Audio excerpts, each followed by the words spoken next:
I just got done setting the stand here. Actually, I set it yesterday, but I set my cameraman stand. Just got done trimming out, or most of the way anyway. But killer pine tree set.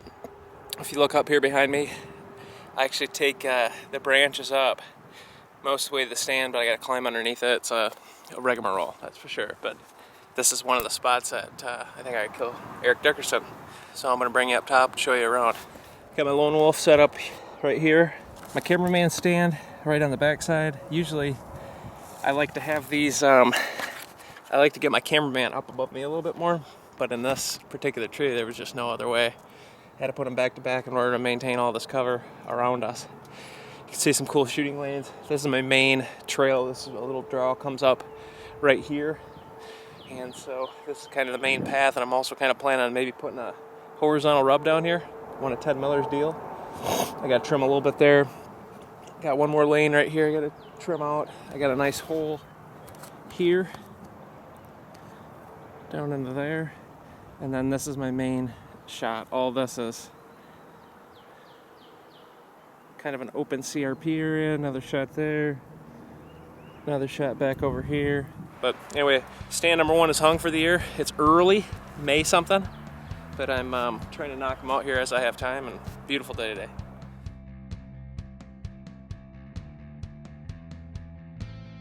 At Whitetails Inc., we do all the work and don't hunt with outfitters or guides on huge pieces of managed property. We're do-it-yourselfers just like you. Some call us crazy, and honestly, we may be a little psycho.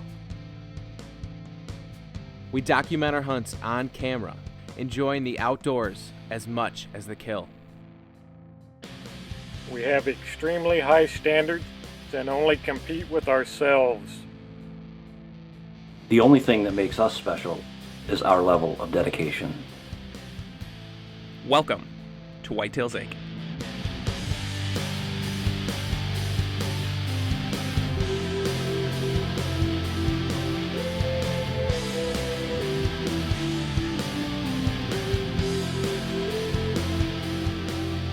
This episode of Whitetails Inc. is brought to you by Wicked Tree Gear, Ozonics, scent elimination that works.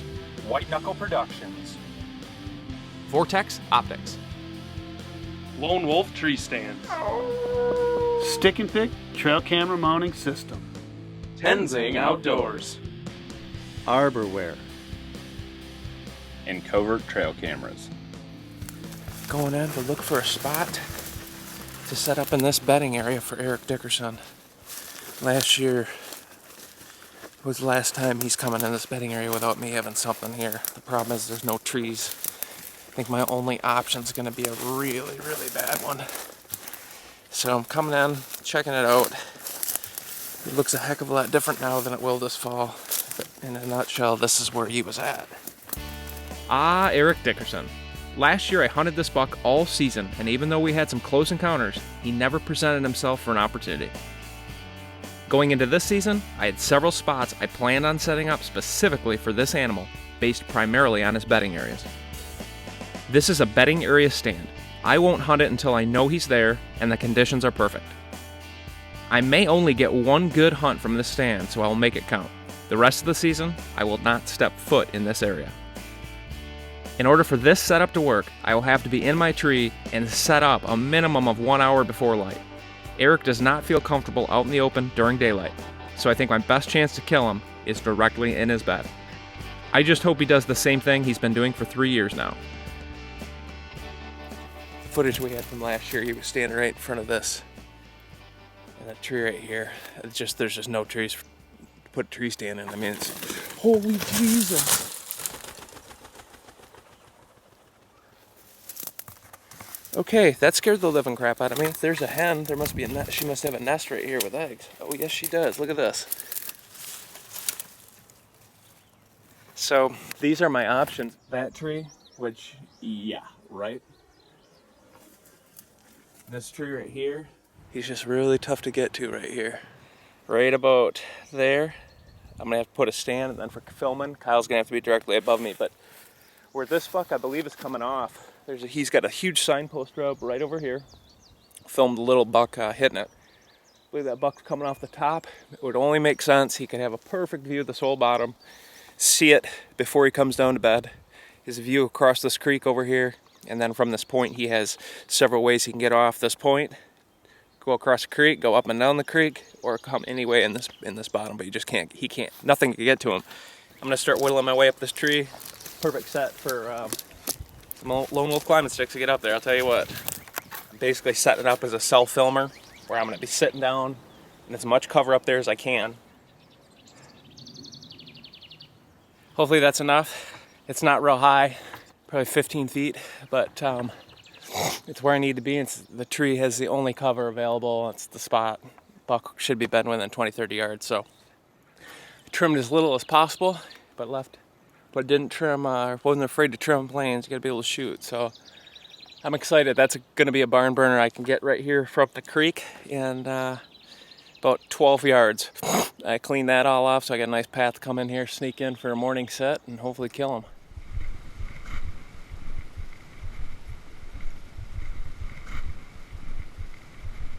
Today I'm out setting a new stand. I think I'm going to go up in the tree behind me here. Where I'm at is not too far from my house. You can actually see it up there through the old trees. But it's along this hillside. I got food plots down below. You can see down below there. Got another food plot down over here. And this natural hillside, right where all this, there's a little bit, some trees. They just naturally come up right here, and there's a bedding area adjacent in this timber. But I want to be able to shoot this edge, which is on my property, and then also onto my neighbors, which I have permission.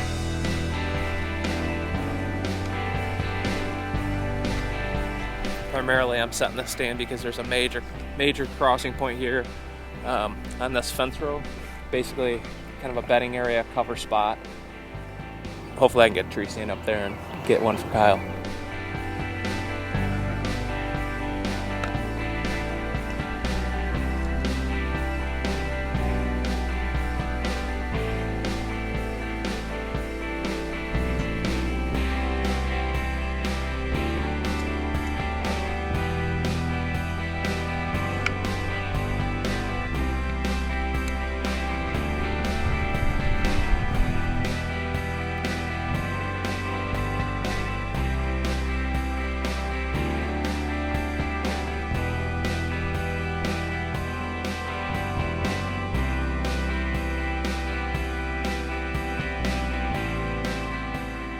There it is. I'm too freaking tired to go back up in the thing and show it around, but it's pretty sweet. I'm silhouetted pretty bad up there, but it's the spot I need to be in, so hopefully I can get away with it. It's access is so killer to this spot. I can come right to the back of the stand and literally only have a couple 100-yard walk from my house, so I really don't have to disturb my property at all. So it's a spot I can sneak in and out of. It's super easy, and I plan on doing that, believe me. So I'm going to trim out a spot behind it to get through the fence kind of, but I might wait to do that till closer to season. I want the deer to start using this. This is where I cleaned out.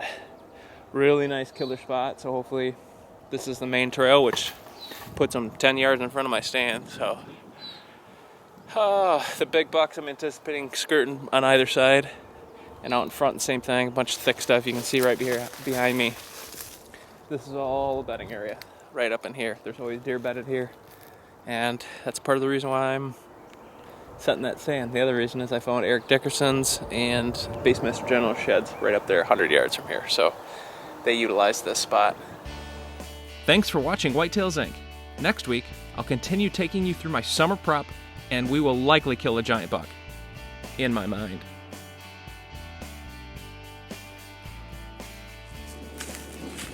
We're going to call this Ozonics experiment, and we're going to prove beyond a shadow of a doubt that Ozonics is the coolest thing in the world, and it truly does work. We have a food source. The idea is the Ozonics is running. Once deer come into the area, then we're actually going to shut it off.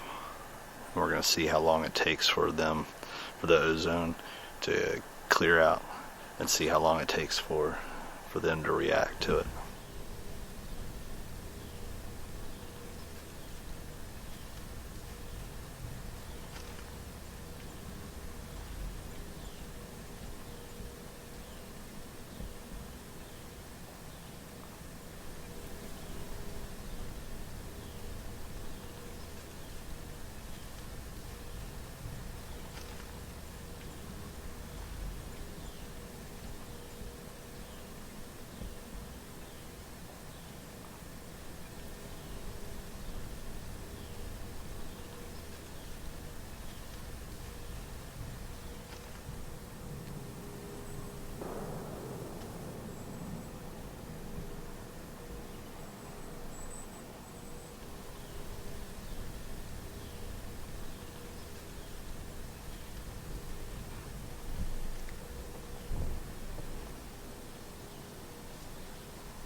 once the Ozonics was turned off, and then you could hear him blowing and carrying on, and he took off. That was approximately 15-20 seconds after I turned it off. Where he was at is directly downwind from us when he was at the corn. That shows you right there that Ozonics works beyond a shadow of a doubt.